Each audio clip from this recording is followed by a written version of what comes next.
My son said, "You can stay if you babysit." I changed the diaper, then changed the deed. They didn't know I funded that $1.50 home and could take it back with one call. I did not ask to stay. I was told to stay only if I babysit. Then came the words that shattered me. "You are not even worth my child's diaper." I wasn't a ghost. Not yet. I breathed. I held life in my hands. But in that moment, I felt invisible. I froze mid-change, holding my granddaughter's tiny bottom in my wrinkled hands, while my daughter's voice cut through me like sharp glass. "Finish that diaper and get out. This is my house, not a nursing home." She did not stop there. "If you want to stay, you must do work. Babysit, clean, be quiet. This house does not house slackers." Those words echoed in the living room, where my son's colleagues and friends sat chatting over wine. I felt the warmth of the room shift to cold disapproval. I lowered my gaze, too stunned to speak, and my granddaughter, barely 8, whose cheek I had just kissed, looked at me and mimicked her mother in a whisper. "You are not really family, Grandma." It was the moment I felt transparent, evaporating. All the memories I carried, the warm breakfasts, the school projects, the lullabies, like dust in the sun. I retreated from the room slowly, the diaper still half fastened.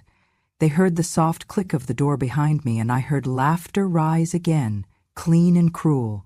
Tears didn't come. I poured a cup of tea, cold now because I left it on the counter, lit a single candle, and placed it next to a very small vanilla cake I had baked for myself that morning. The cake was modest, just enough for one. I set it gently on the small round table in the corner of the kitchen, beside a framed photograph of my late husband smiling at me, taken years ago when hope still lived in our home. I pulled a faded rose from a vase on that table, the only flower left from the arrangement we had for our wedding anniversary, and tucked it next to the cake. Then I lit the candle, the flame flickering, fragile, brave. I closed my eyes and wished for something simpler than forgiveness. I wished for acknowledgement. I took a deep breath. I thought of all the years I had given, years teaching, years caring, years holding my family up with love they called convenience. In that hush, I told myself, they don't know, not yet, that one call is all it would take. The thought was not bitter, it was certain. I had arranged everything 2 months ago when they thought I was too old to understand money. My name was still on the title, my savings were still untouched, and there was a lawyer ready to file the papers if I ever chose to. They had called me a freeloader, a burden, a babysitter. As I stared at the candle, I allowed myself a tiny, fierce smile. I blew it out, delicate, silent, and watched the darkness fill the room. Tonight, they think I am invisible, but they do not know that I was never powerless. The cake sat there. The rose wilted slightly in the soft wax, and in that quiet kitchen, I realized that I was not the one being defeated. I had been careful, patient, and now that patience was about to become justice. They do not know how powerful silence can be when a woman has been erased for too long, and they certainly do not know that with one call, everything they assumed would be theirs could vanish. They see a smiling grandmother with flour on her apron and a tired candle's glow. But I leave them that image deliberately, because they do not know I can take this house with a single phone call. I swore I could still feel the weight of that metal resting on my chest, even now, decades later. I earned it under the flame of mortar fire. As the head nurse in a military field hospital, I held hands, guided breathing, and stitched wounds that no one wanted to see. I watched hundreds of soldiers cling to life because someone whispered encouragement or refused to leave them alone. I was honored with a medal, an acknowledgement from a government that I never mentioned to my son. I wore it only once, in secret, tucked under my blouse. When my son was born, I placed that medal in a drawer and dedicated my life to raising him. I exchanged the trenches for his nursery, the field hospital for late-night feedings, the steady beat of combat for lullabies. I left behind a career built on missing a memo from a general or misplacing a sanitized gown. I gave it all up for bedtime stories, scraped knees, and school plays. I still believed it was one of the finest decisions of my life. But now, as I bend to line my granddaughter's diaper just so, I hear the words that hollow every effort I made. You left your career because you were weak, not because you sacrificed. You never made anything big? My son says it bluntly, eyes cold. And my daughter-in-law adds, if you were really that competent, you would have had your own place. You would not be here in my living room babysitting. It is the sort of cruelty delivered with casual indifference that leaves deeper scars than physical harm. I stand among the crates of his trophies, her designer bags, reminders that she values every accolade, except the ones I earned, every plate I washed, every bowl of oatmeal I stirred at dawn, every whispered encouragement to her when she failed her exams. They are erased. My legacy, the home I helped shape, the love I poured into that child, they tell me none of it matters. They measure me by my presence now, by whether I am convenient or burdensome. It is the most perverse of ironies that the woman who saved hundreds is now called a liability. I replay that memory every morning, his small hand wrapped around my index finger as I changed his diaper in the glow of a hospital nightlight. I remember telling him that he was brave enough to believe in love. I never imagined those words would make me an inconvenience. And her words fester. You do not deserve your own space. This respite we give you is charity. Implicit in that, of course, is that I am charity. They never ask how it felt to slide off a battlefield and onto a cot for a newborn. They do not ask what it cost me, the education I abandoned, the promotions I never took, the colleagues who wondered why I gave it all up.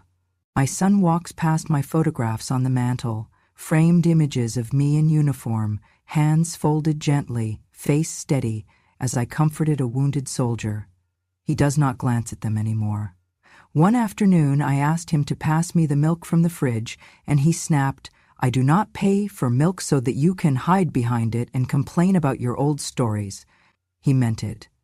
My husband, rest his soul, always said that history's worth lies in its telling, but theirs lie only in the forget. So I have learned to lean into silence, to let the dust settle atop my sacrifices. Yet, I never truly left that service behind. I kept my diligence, my care, my principle burned into me. The same steady hands that held battlegrounds together now fold blankets and prepare baby bottles. The same voice that gave orders and comfort now reads fairy tales in a soft whisper. I adapt. I endure. But I never forget. Because when they pretend I did not exist except for convenience, they make me more resolved to prove that my worth is not in how useful I can be, but in who I was, and still am. I watch the evening news through the kitchen window, the anchor talking about heroes. I feel a gravitational pull in my chest, not resentment, but a calm recognition that my story, these same quiet truths, deserve to be heard again. And soon, quietly, they will be. Every morning I wake before dawn. I carry cups of coffee to the kitchen and start the day washing dishes, wiping counters, stacking wood for the fireplace. By the time my son wakes, the house smells like oatmeal or fresh bread, and the laundry is neatly folded. I am everywhere, cooking, cleaning, folding, guiding my granddaughter with wordless patience, but never seen as who I am. I am treated as someone neutral, someone ornamental, someone assigned invisible labor. They never asked what I thought. Instead, they carefully redirected the conversation, so I was always behind the scenes. I wore aprons and soft shoes, not a seat at the table. I once waited to be invited to dinner and was told, "Mother, you must dress more tastefully for our company." Just a polite way of saying, "We do not want you here." I learned to choose long skirts over my old floral dresses, not because I found them indecent, but because I was made to feel they made me indecent. At a party for my daughter-in-law's promotion, the candles glowed bright, the champagne flowed, and guests asked for introductions. I stood beside someone I had taught to walk, taught to read. He looked at me awkwardly and asked, aloud, "Is she the housekeeper?" Or, "Ah." My daughter-in-law laughed, not even allowing the question to breathe.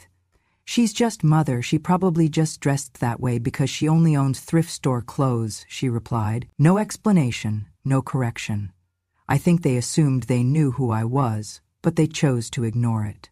I responded with a gentle nod and a half smile. It is astonishing how silence can be sharper than words. In that moment, I saw something crack, not in their gratitude, but in mine. Years of refusal to claim airspace narrowed things too much. I recognized that I had accepted their false labels for too long. I remind myself of that evening as I fold my granddaughter's pajamas, how I did not speak when they needed me to help set the table, but feared I would overshadow their carefully curated self-picture. I stayed out of view just enough to blur out. I adored the life I was given once, but now it had become a burden to them. I sit now in a hallway just outside their living room, where laughter echoes, matching glasses clink just a few feet away. That party? Their smirk. The misrecognition they piled up inside me, years of brushing floors, wiping crumbs, reading bedtime stories they never heard, invisibly holding up the mundane scaffolding of their lives. I count the years, from the census that said I was a retired nurse, to the birth announcement they posted online, where they only tagged the father. I was someone who once led a team of nurses, and now I was someone who loaded the dishwasher. You can elevate a person or reduce her to dust with a shrug. The thought came to me then, I could stop accepting crumbs of acknowledgement. Their assumptions do not define my legacy. I have kept papers, documents, deeds in a drawer, hidden behind old tea recipes, proof that I was never careless, only invisible, until I allowed myself not to be. I do not want to be a burden, but I also refuse to be unworthy. I have learned to let my silence accumulate strength. One day, the weight of what was ignored and broken will become the impetus for what I deserve. Maybe then they will realize that respect is not granted, it is earned, even from their mother. Tonight, as I fold the last towel and sip a small cup of cold tea, I plan what must come next. I glance at the photo frames on the mantel, images of us as a family when love did not hurt, and I breathe in steadiness. The years I was overlooked are the years I saved in quiet conviction. The invisible work done well is not lost, it grows. And when the hour is right, I will be seen, not as a caretaker, a grandmother, or an ornament, but as the woman who built foundations they stood on. I carried that small wooden box to the table as if it held every memory I had ever saved. Inside was the heirloom necklace passed down by my mother, and before her, her mother, the pearls we wore on our wedding days, the same strands that once symbolized love, strong enough to endure war and peace. I placed it gently in my daughter-in-law's hands. I explained, voice quiet. These were worn when I walked through the hospital wards night after night. Now I give them to you, so you remember the strength that came before you. She glanced at the pearls, then at me, an eyebrow raised. She handed it back with casual cruelty. Look at your neck, Grandma. This does not match your outfit. You're not at a gala. More like a museum exhibit, don't you think? The pearls slipped through her fingers like sand. I did not retrieve them. I let them stay there, a reminder that heritage can be dismissed with a gesture. Later that evening, I sat beside my granddaughter at dinner, cupping mashed potatoes on her spoon, and I began to share a story. In the field hospital, around midnight, a bomb blast. The guest just across the table scowled, the spoons clinking. My daughter-in-law cut in sharply.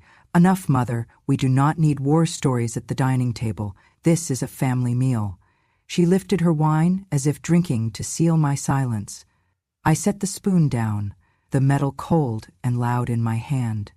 The grin she offered me was polite, worn thin, and I felt the weight of years press inside me. I stood and excused myself, leaving dinner half-eaten.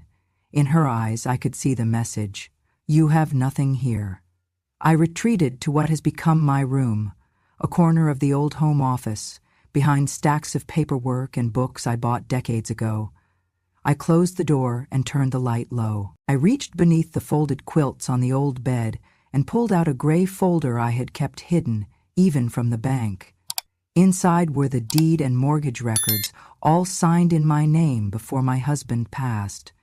I had taken out a reverse mortgage to help launch my daughter-in-law's business, expecting gratitude. Instead, I was thanked with indifference. The home had been valued at one point at $1.5 million, and with the loan nearly paid off thanks to my pension and frugality, it stood armed and ready. The folder snapped shut. I exhaled the weight of decades.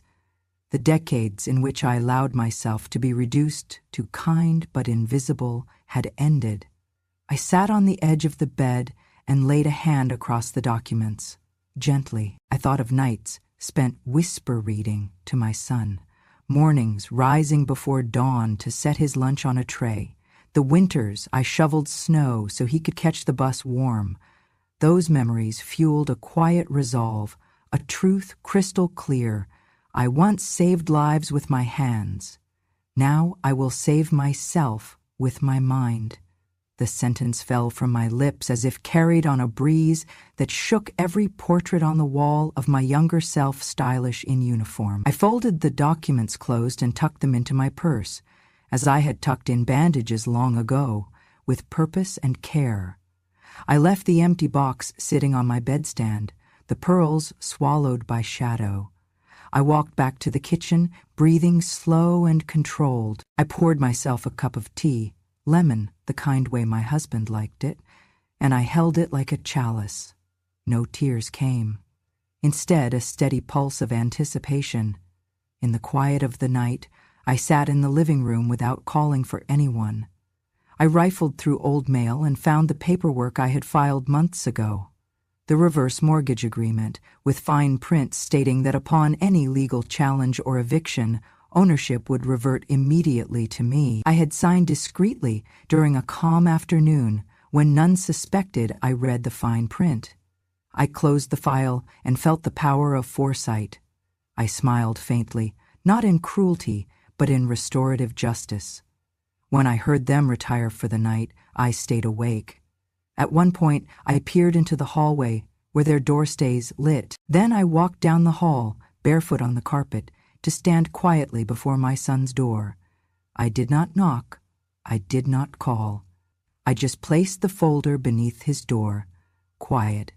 Final. Tomorrow, or maybe the day after, life will change. Not because of drama or anger, but because I finally acted for myself. And when someone asks, someday, how those pearls vanished, I will smile and say, they are safely stored, just like their worth. But that is a day I do not need to rush toward. Tonight, all I needed was to reclaim myself and what is mine, and that, it turns out, was worth every unseen hour, every thankless chore, every denial of my worth. It started with a phone call, not a confrontation, not a scream, just the quiet beep of my old landline connecting to a law firm I had once consulted years ago when my husband passed. The same lawyer who'd helped us buy this house. The house my son now claimed was his, the one he said I could stay in so long as I kept changing diapers and didn't speak during dinner. Mrs. Graham, the voice answered, warm, steady. What can I help you with today? I'd like to update the deed, I said calmly, pressing the receiver tighter. And I'd also like to review the insurance and mortgage options. Quietly. He didn't ask why. He knew. We made an appointment. Over the next 2 weeks, while they lounged and laughed and demanded extra tea with lemon, I was signing legal documents. The deed, still in my name, was reaffirmed. I added a reverse mortgage clause, filed quietly with the bank, guaranteeing that if anyone attempted to sell the home without my approval, they'd be flagged immediately. The house couldn't be touched without my notarized signature, one I kept locked in my nightstand. I also restructured the property insurance, adding a clause that flagged third-party real estate transactions and private fund transfers to unknown accounts. It was a protection against shady investors and greedy children. The insurance team called it silent guardianship. I called it survival. They had assumed I was invisible. They would soon learn I was simply watching. A week later, I overheard my son on the phone, pacing in the kitchen while I scrubbed a high chair covered in mashed carrots. "Yeah, we'll flip the place next year, easy, 1.8M valuation. Mom, she's chill, won't be a problem. We'll just shift the paperwork quietly. Hell, she probably thinks we're still under the old deal." I wiped my hands, took the long way around the house, opened my filing cabinet, and placed one more copy of the updated deed under a labeled folder. Emergency exit. Then came the Sunday dinner. I had made lemon herb chicken just as my late husband liked it. My son barely looked at it before saying, "Too dry." My daughter-in-law didn't even sit. She was busy texting, sipping wine, and whispering to her friend about spa reservations. Midway through dinner, my son suddenly looked up. "Hey, where's that envelope from Fidelity, the one with the deed copy? I had it in the drawer." He turned to me, his tone casual, but his eyes sharp. I didn't flinch. "Oh," I said, sipping my water. "I took it. I wanted to check something. I'll return it after I'm done reviewing." There was a pause, the kind of pause that lets silence do all the talking. He nodded, but his throat twitched. His wife's fork stopped mid-air. Across the table, their daughter quietly stared at me, curious, confused. I offered a smile. "I like to be thorough with paperwork," I added, then turned back to my plate. They did not speak for the rest of the meal. That night, I heard them whispering behind the hallway door. I heard words like ownership, legal rights, and "God, what if she changes something?"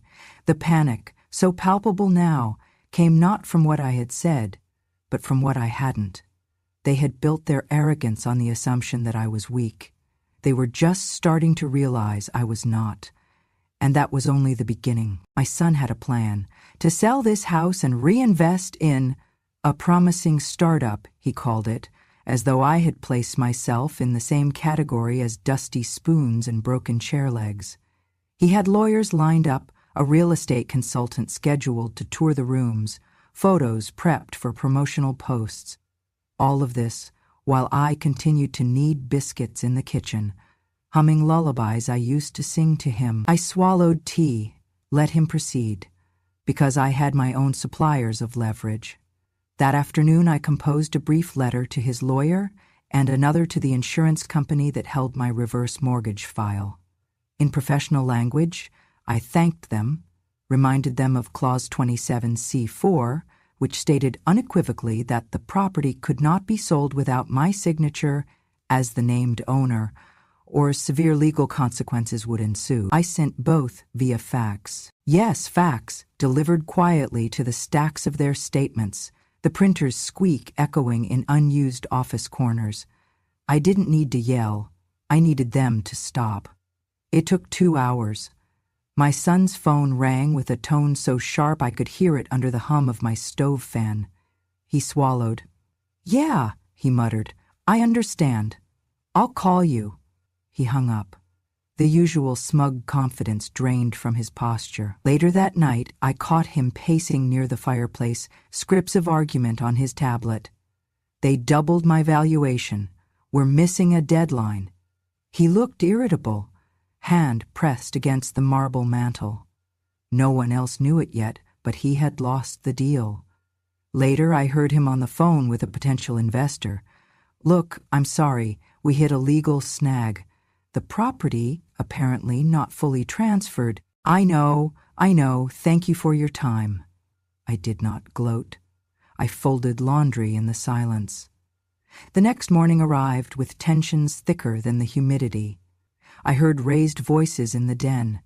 I pretended not to listen, but I heard my name tossed around in whispers like an accusation. It's Aunt Catherine who has control. She's playing the long game. What kind of mother does that? I remained invisible. Then the real moment came. My son called an impromptu meeting. Family only. No lawyers. Just us, at the large dining table that had once held warm casseroles and birthday candles. He was sweating. He cleared his throat. We need to talk about what's happening with the house. Who actually owns it legally? His eyes shifted between me and the empty chair next to him, where he expected me to fade, but I didn't. I sat upright, linen napkin on my lap. I said in a quiet voice, I do. Silence held for a heartbeat. Then I outlined as fact. The deed was updated legally 2 months ago. Reverse mortgage clause was included. My signature is still required for any sale. I consult the title company. The insurance has the amendment that flags unapproved transfers as fraud. They stared. The real estate agent quaked. My son's face turned pale. His partner let out a small gasp, swallowing. I watched them crumble, not with glee, but with a steady resolve I hadn't felt until I looked around that table and saw their despair. It was not theatrical. No shouting, no hallelujahs, only the tension in their throats, their lack of answers.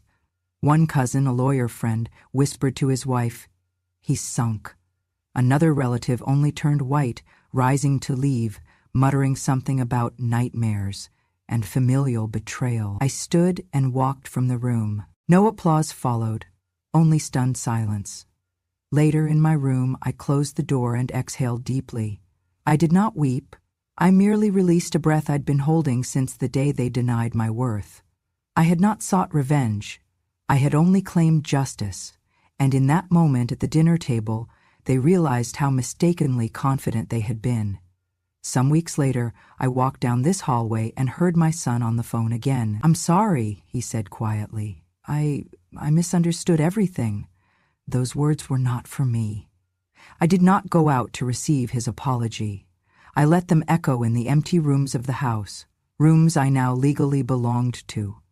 I knew then that what I had built in silence was stronger than any shouted confrontation, because justice delivered quietly carries a weight no denial can undo. I invited them with handwritten notes, no texts, no group chats, just folded envelopes on the hallway table, each one addressed in my script. Family dinner, Sunday, no guests, 6:00 p.m. sharp. They came, not because they wanted to, but because they were afraid not to. The tension was thick before the salad hit the table. They knew something was coming. My son sat across from me, wringing his napkin. My daughter-in-law didn't make eye contact. The cousins, the siblings, the aunts, they sat stiffly, smiling the way people do at funerals. I waited until the soup bowls were cleared. Then I stood. "I want to speak," I said, calm and clear. "Just for a few minutes." No one interrupted. "I invited you here tonight not out of spite, but to restore balance. I am not here to embarrass anyone, but I won't protect what does not deserve protecting anymore." I placed the deed, neatly folded, notarized and stamped, on the table. I did not slide it to anyone. I simply let it sit there like a quiet truth. "I am the legal owner of this house," I said, "fully, without question, without obligations. It has been filed, verified, and reinforced through every possible channel. There is nothing left to argue." My son's hands trembled. His wife stared down at her shoes. I continued, "I am disappointed, not just in how I've been treated, but in the way you forgot who I was. You reduced me to a set of chores, a burden, a background figure. But I've lived more life than most people in this room. I raised you with everything I had, and when I stopped giving, you stopped seeing." I looked my son in the eye. "But I do not hate you." He blinked. His lower lip quivered. "I do not seek revenge," I said. "I simply seek respect. And now that the law recognizes my ownership, so will this family." He burst into tears. Not dramatic, not wild, but silent sobs. shoulders shaking, a man realizing the fortress he built was made of sand. He said nothing, he did not defend himself, he did not attack. For once, he understood there was nothing he could say that would make this moment pass faster. The relatives remained still. One aunt reached for her wine glass, but changed her mind halfway. A cousin whispered, "Jesus," under his breath. I sat back down. "I will not evict you," I added, "but I will not live here as a servant. From this day forward, I am not your maid, your babysitter, or your placeholder. I am the homeowner. I will live with dignity, or I will live alone. It is your choice whether you remain in this house." No one moved. There were no arguments. I had not raised my voice. I had not called a lawyer to the table. I had simply shifted the ground beneath their feet until they had nowhere left to stand. After dinner, most left in silence. My son stayed behind. He didn't ask for forgiveness. He knew it was not owed. But he did do one thing. He folded the deed, slowly, and handed it back to me. "You're right," he said. And that was enough. For now. I signed the documents one quiet afternoon, not with triumph, but with grace. My signature curved across the line, the transfer of title fully back in my name. I sent a copy to the bank, to the insurance company, and to those I trusted. Each recipient confirmed, in their polite, professional way, that the house belonged to me now, not just legally, but morally. I composed a short note to my son, delivered with a gentle kindness that spoke louder than any text. "I no longer wish to carry burdens that do not belong to me," I wrote, "nor do I wish to weigh on your conscience. Please do not apologize. I live now on my own terms." The next morning, I packed lightly. A few dresses, my favorite shawl, photo albums, and the stack of books I had always said I wanted to read but didn't have time. The movers took the large pieces, her sofa, the dining table with its deep scratches from my husband's carving knife, his father's old bureau. They didn't ask why. No one asked why. It was understood. I moved into a small apartment not far away but hidden enough, quiet, bordered by a gentle street lined with old oaks. My view is of treetops and the tops of red tile roofs, and mornings are golden. I chose the room with the biggest window and the least glare. I set up my writing desk where sunlight spills, a reading chair beside the bookshelf, and I make my own coffee now, just the way I like it. I wake up when I choose to, not when I am needed.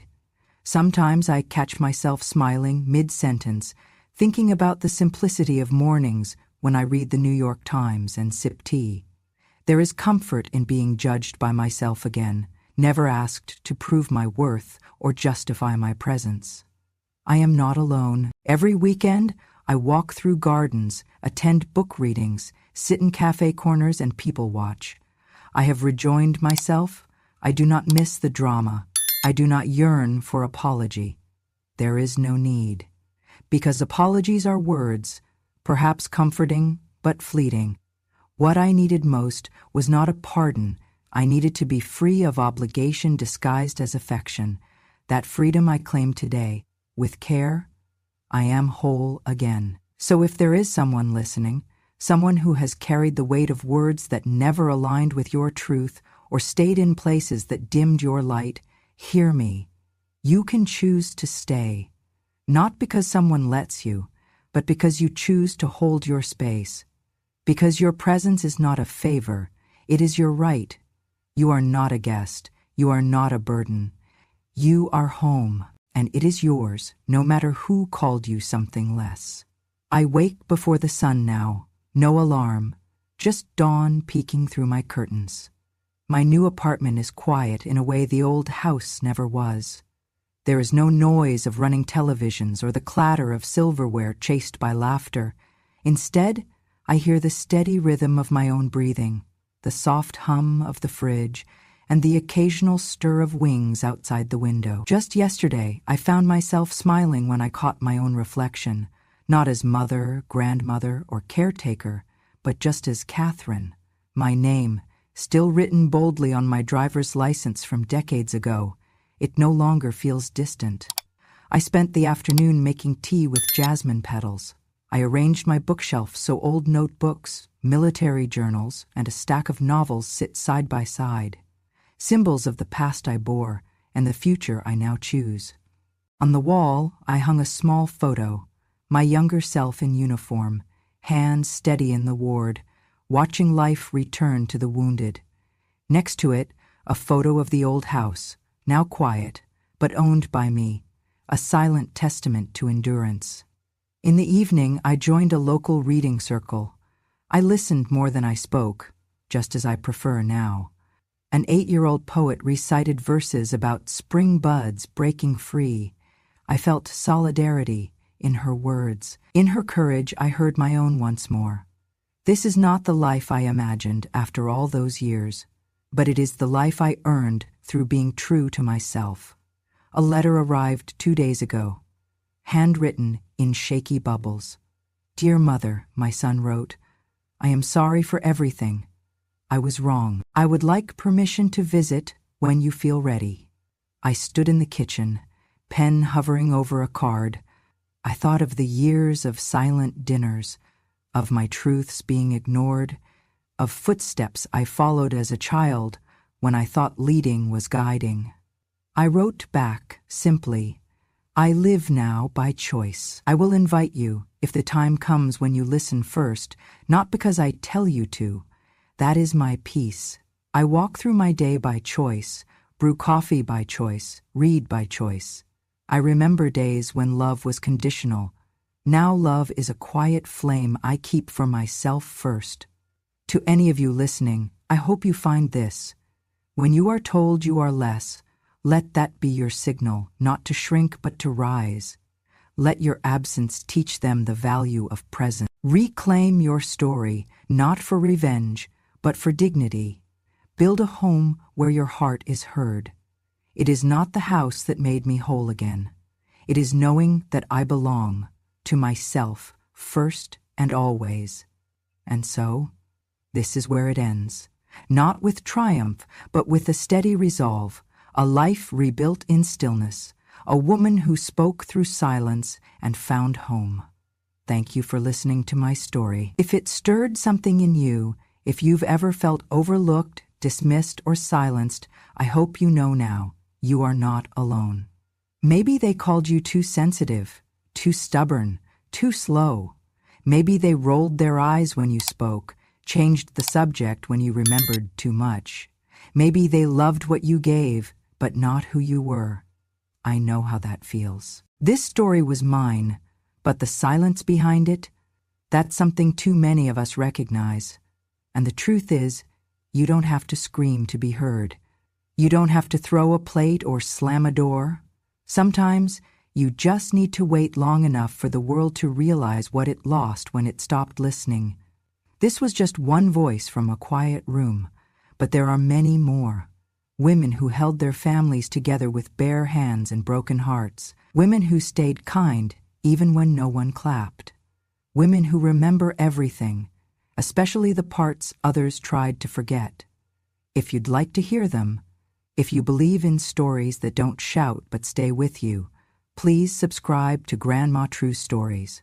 Because these aren't just tales, they're testimonies. They're what happens when a quiet woman finally speaks, not to beg, not to punish, but to tell the truth. And let me tell you something I've learned after 70 years. Revenge has no expiration date. Wisdom doesn't rush, and when a grandmother speaks, the world listens.